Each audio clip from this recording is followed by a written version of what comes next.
And our next session will be on February 26th. So next Monday is a holiday, President's Day. I will be enjoying time, hopefully outside in nature with some dear friends of mine. And I hope that you find that Monday as nourishing as I will find and be spending it intentionally. PD Health at Home is presented by the Light of Day Foundation, whose generosity has made this programming possible. The Parkinson's Foundation provides weekly education and wellness programs virtually through our PD Health at Home series, including Mindfulness Mondays, Wellness Wednesdays, and Fitness Fridays. As a reminder, all programs are held at the same time, 1 p.m. Eastern Time. You can learn more and register for these programs by visiting parkinson.org/pdhealth. Join us this Wednesday on Valentine's Day, February 14th, to learn about the changing landscape of intimacy when living with Parkinson's. Parkinson's disease, like many chronic illnesses, can change the dynamics of a relationship, particularly when it comes to intimacy and sexuality. Exploring new ways to connect and communicate, whether you have PD or you care for someone who has Parkinson's disease, can help strengthen your relationship. So this program will offer suggestions for creating deeper intimacy with your loved one. Find out more and register for our PD Health at Home events again at parkinson.org/pdhealth. And I'd like to invite you to join us this Friday for our live Fitness Friday session. Body mapping is diverse and can be used in different settings, and this class will help you learn ways to use the eyes and body mapping in your ongoing exercise routines, whether that's boxing, using big movements, strength, or balance. We'll use techniques to integrate the entire body during movement. So again, you can sign up to attend the live stream at parkinson.org/pdhealth. And I'm so excited to offer Dr. Rush time to give us an opportunity to explore something that she really hit on the nail today for me today. So Dr. Rush, thanks for joining us today and continuing to be present with our Mindful Parkinson's community. I'll pass the mic to you. Thank you so much, Krista, and thank you all for joining us today. I thought that we might spend a little time delving into the idea of equanimity. And so I just love saying that word, equanimity. Anything beyond like 3 or 4 syllables, it sounds so fancy. So equanimity it comes from the Latin phrase aqueo animo, which means with even mind. So to have an even mind or a balanced mind. And in essence, it is how can we sometimes be able to refrain from reacting to our reactions? So, our human experience is that we can experience very strong emotions. We can have very strong positive emotions. We can have very strong negative emotions. And all of that is kind of par for the course as it is, part of life.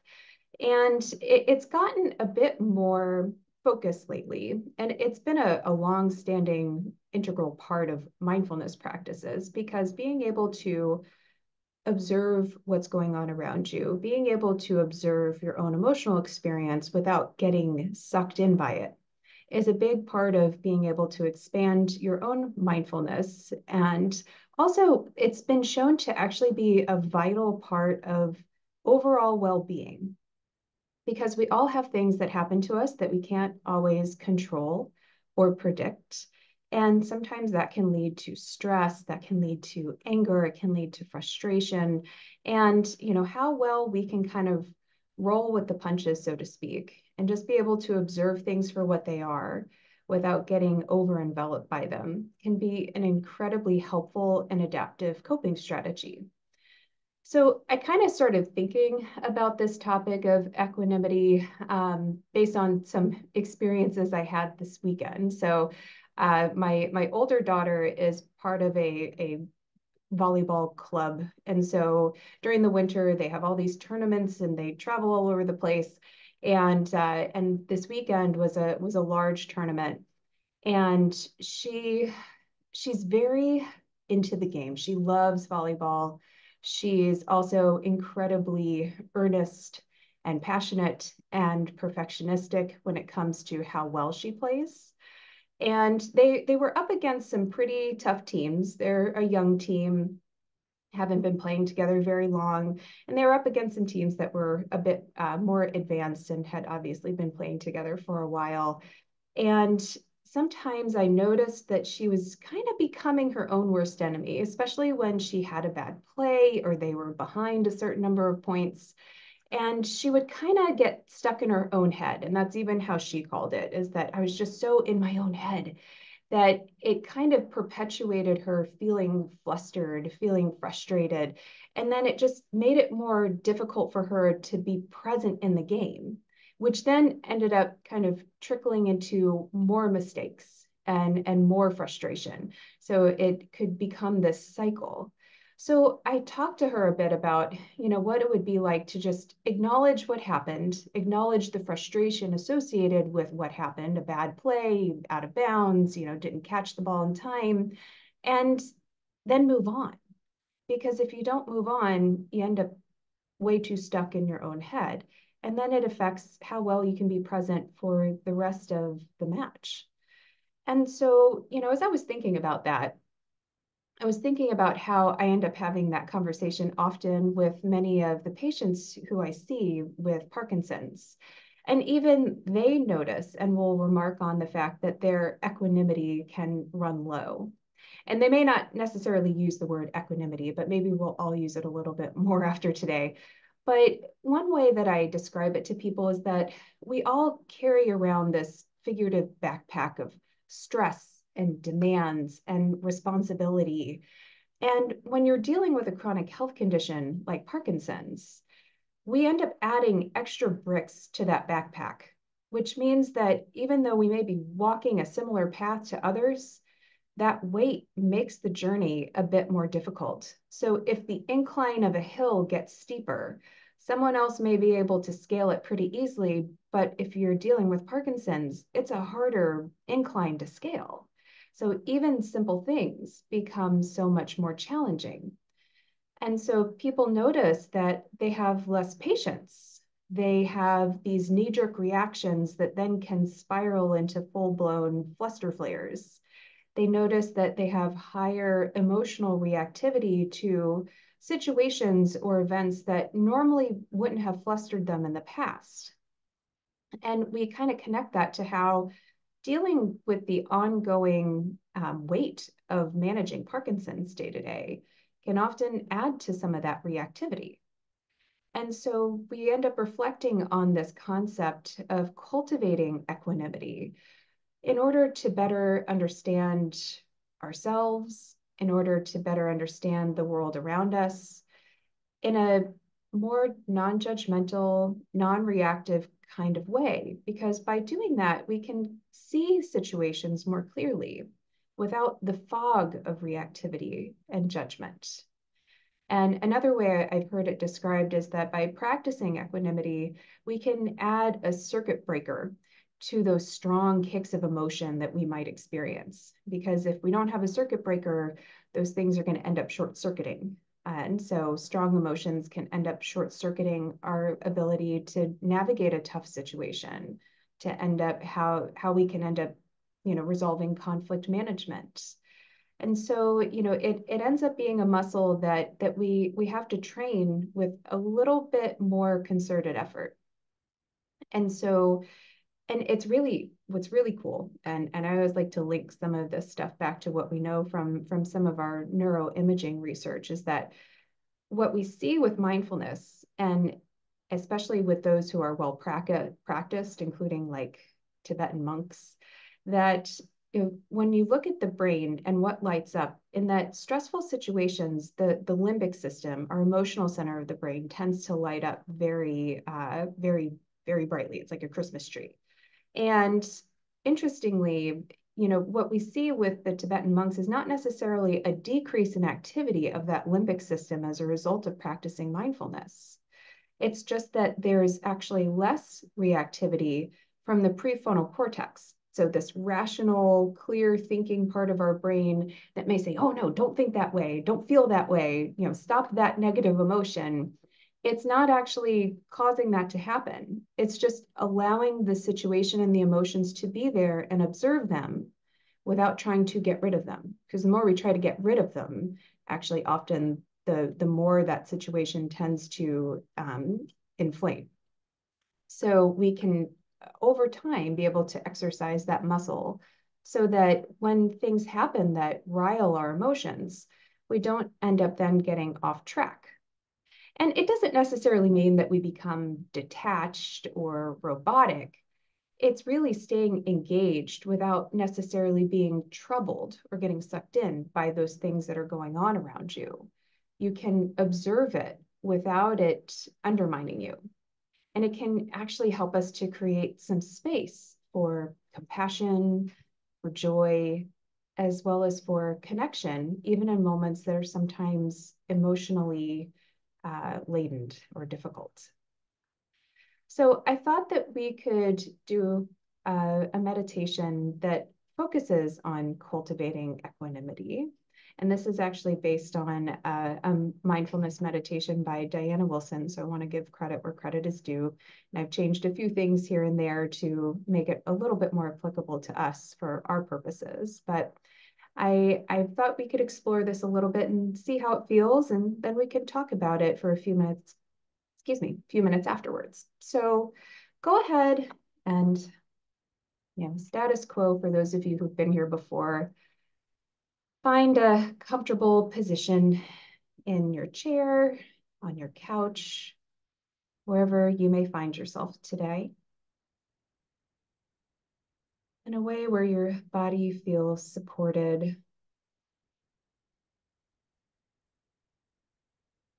giving yourself permission to take a few deep breaths.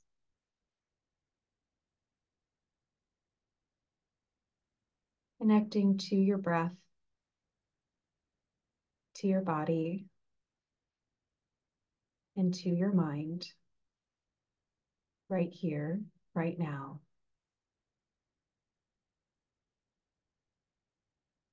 You can keep your eyes open if that's comfortable for you, just finding a soft fixed point on the floor in front of you.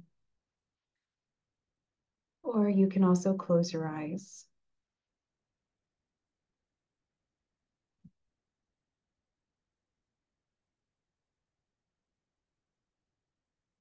And as the dust begins to settle from the day, I would ask you to imagine a time when you felt even-minded and balanced.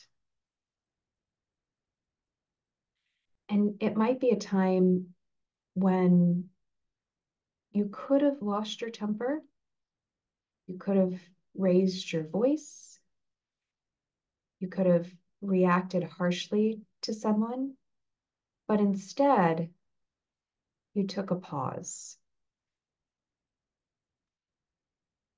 allowed yourself just to be in that moment and observe your emotion without reacting to it.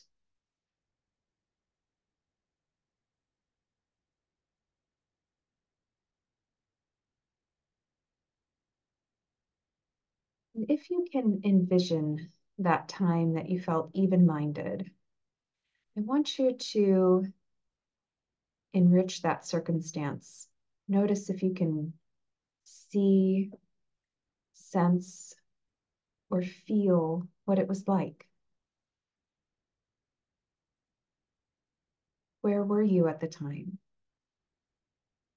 What was around you? What did you feel inside yourself?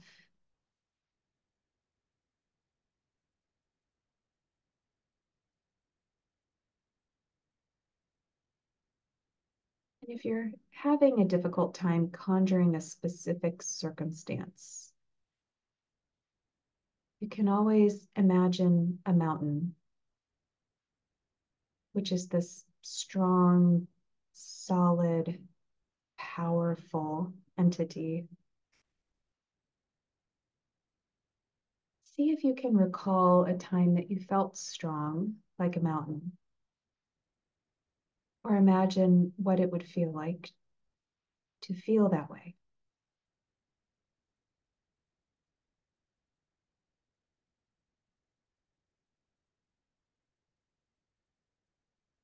So if you have that vision in your mind of a circumstance where you felt even-minded, or envisioning yourself as a mountain,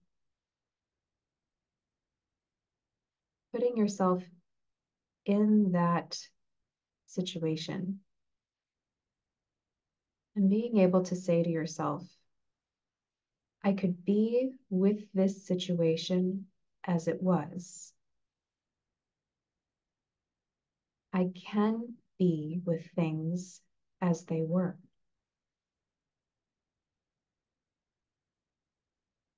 I handled this situation with strength and equanimity.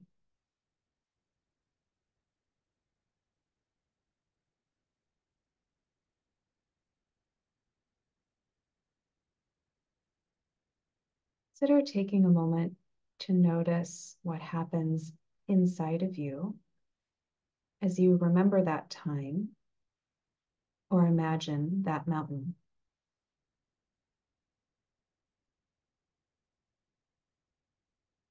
Gently identifying any emotions or physical sensations that you might feel right now.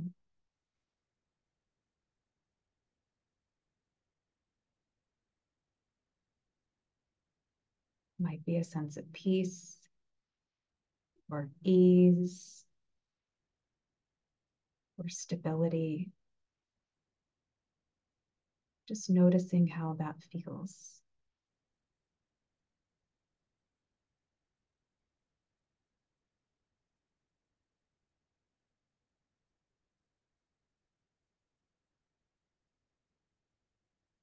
You always have the option of anchoring back to the breath if you notice that thoughts start to wander.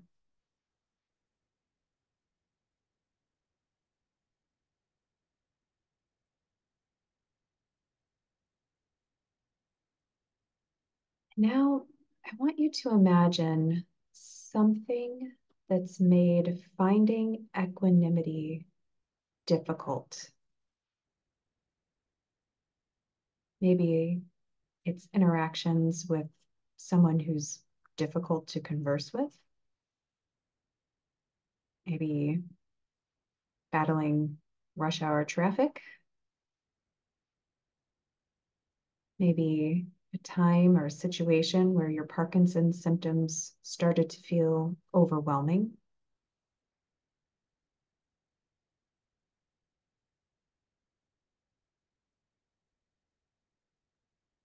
And as you remember this situation, notice now what happens in your body. Maybe you notice some muscle tension, reactivity. Maybe you don't like thinking about this situation, wishing it were different. Just giving yourself the space to breathe and notice whatever is there.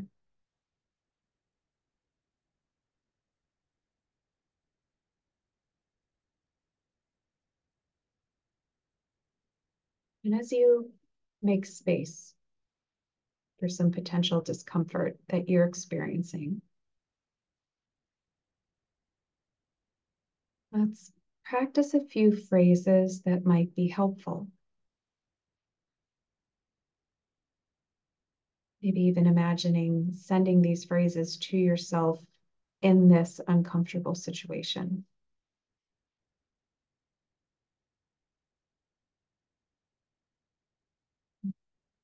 Consider saying to yourself,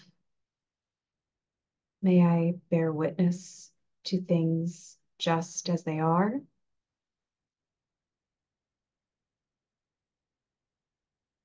May I remain peaceful and let go of fixation.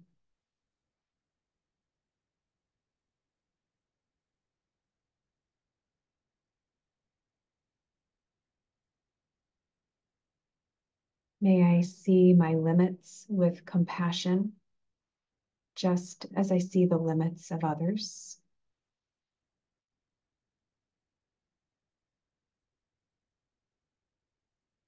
I care about the pain of others, yet I cannot control it.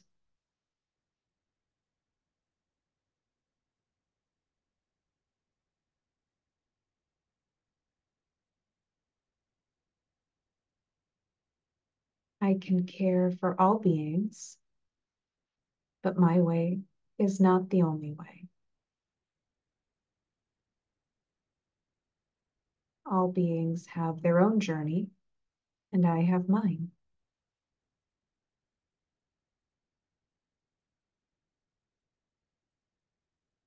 May I see the world with quiet eyes.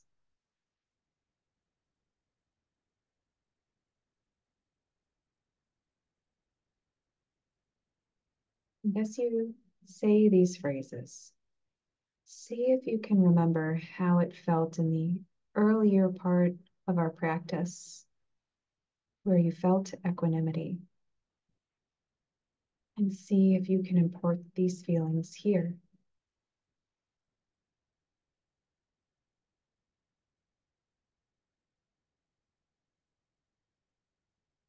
Adding any other words of support, encouragement, or warmth you would want to say to yourself in this situation.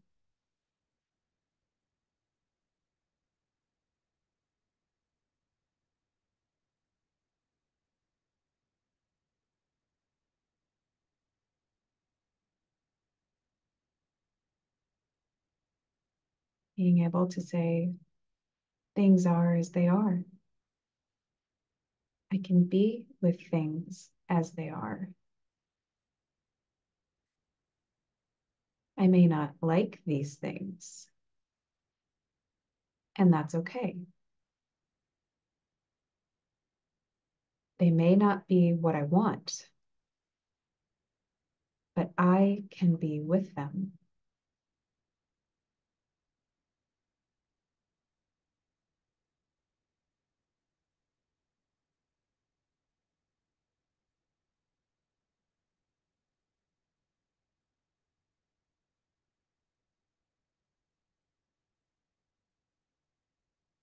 Now, if you're comfortable, maybe going back to that memory of equanimity,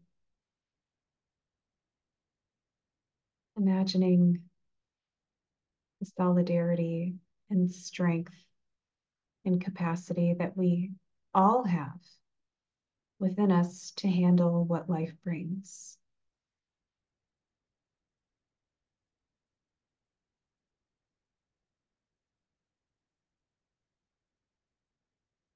Saying to yourself, whatever I have to deal with, things that I know are coming up and things that I don't know about, may I meet them all with equanimity.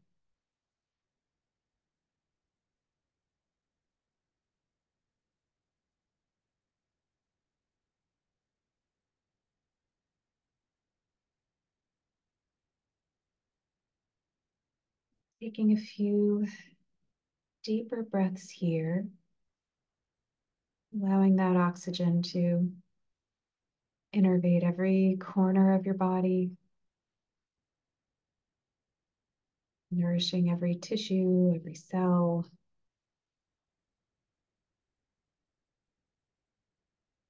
allowing you to feel at least an ounce more alive.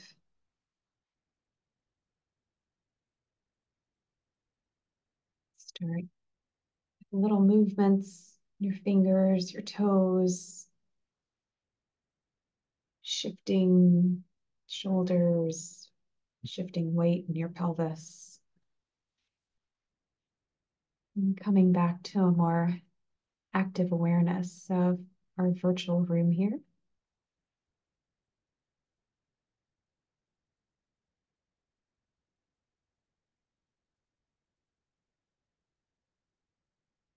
Starting to see some open eyes, getting there.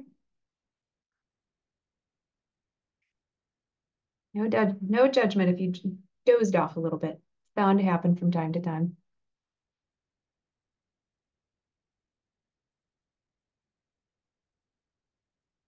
And as you start to come back, I'm certainly open to any thoughts or comments on your practice today and how it felt. It can be an interesting thing to try to imagine a time of equanimity and then counterbalance that against other times where perhaps that wasn't the first thing that came to mind.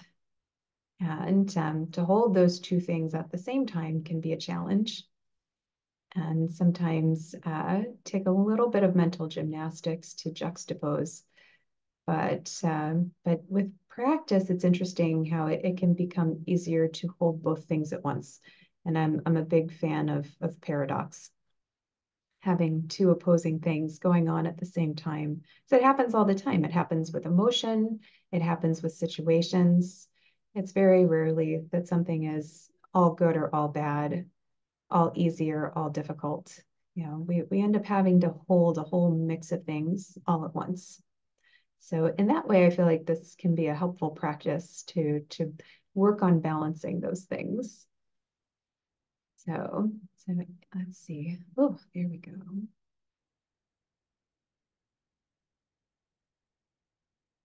Okay.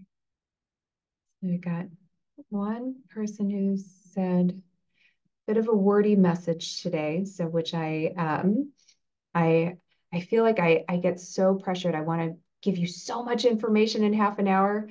And that's something I want to be mindful of to be as simple as possible in my message. So thank you for that.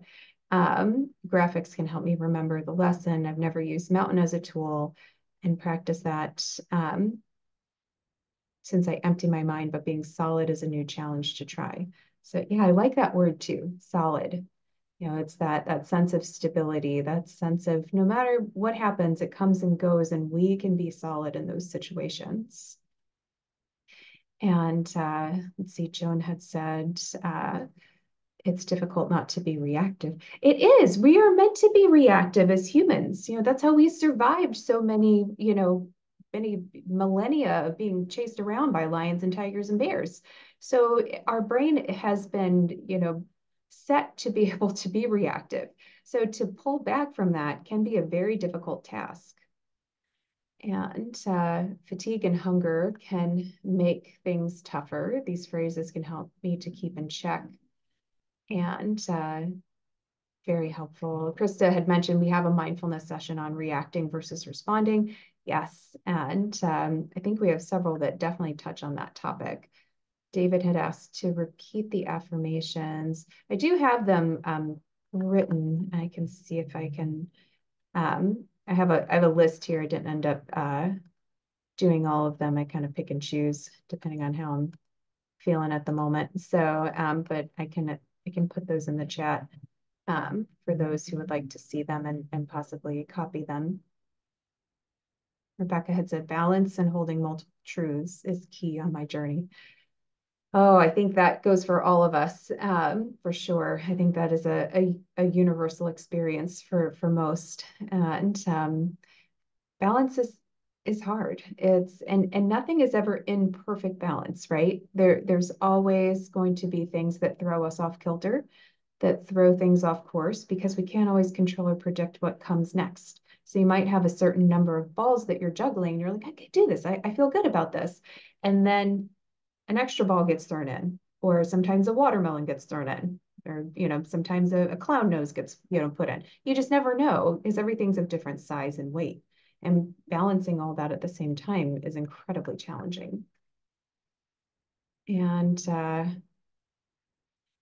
someone had said, hard to apply equanimity to situations which create emotional response. And that's the key, though, is that it's those situations that do create an emotional response are the ones that sometimes we need to be able to step back from and look at as a whole. Because if we don't really care about it, if we're indifferent about it, then it's easy to practice equanimity.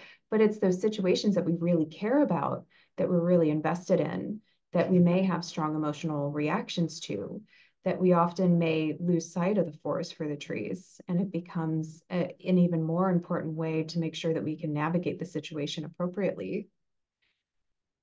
And someone appreciated seeing things with quiet eyes. Oh, and Delia, I think, posted a link to our YouTube on responding versus reacting. And Julie had said, equanimity is a complex topic, but should be taught at school. I completely agree, especially having an adolescent daughter. I think that is something that everyone needs to learn at an early age.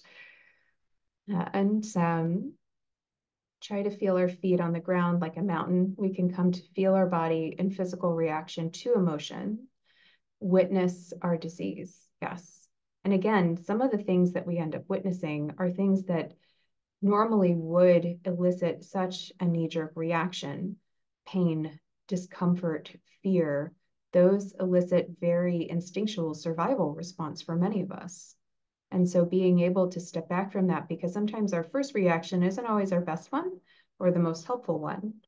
And so how can we step back in those situations to see the situation for what it is, rather than get that tunnel vision that then can trip us up? And Mindy had said, my mind went to my metta practice. So, which is a loving kindness practice. May we be well, may we be safe, be able to give and receive love. So, which is a wonderful theme for this week of Valentine's. And okay. And I think someone had asked for the YouTube link again. Perfect. And yes, so Joan had said, imagine if we had learned in school instead of now, but it's never too late. Absolutely. So I think that brings us just about to time. And thank you guys so much for being with us today. And thanks for going on the equanimity journey with me. And certainly look forward to seeing you all again next month for topic to be determined. We'll see what kind of happens organically in life that brings it to the surface. As I tend to do that to Krista a lot, where I don't tell her until the day of, because I kind of want to see what moves me. So certainly stay tuned. Thanks, Dr. Rush. And thank you all for continuing to show up in support of this mindful Parkinson's space. You know, it really fuels the community and has this ripple effect of our mindfulness and how it's impacting not only our own nature, but also impacting the lives of those that surround us. So thank you for continuing to show up for yourself, for those that you love, and for me and for the community that is affected in living with Parkinson's. So if you have any questions or would like to, get some answers in your journey through Parkinson's, you can always reach out to our helpline at 1-800-4PD-INFO or email us at helpline@parkinson.org. Have a full library of free resources on our website. So try not to get into the depths too far of what our website has to offer. And a friendly reminder that we will not be meeting live next Monday. It is a day off for me, thanks to the presidents that have served our country. And we'll return on February 26th with a new presenter, Dr. Danielle Carnes from the University of Pittsburgh. We'll see you guys soon. May you be well and may you be present. Until then, bye-bye.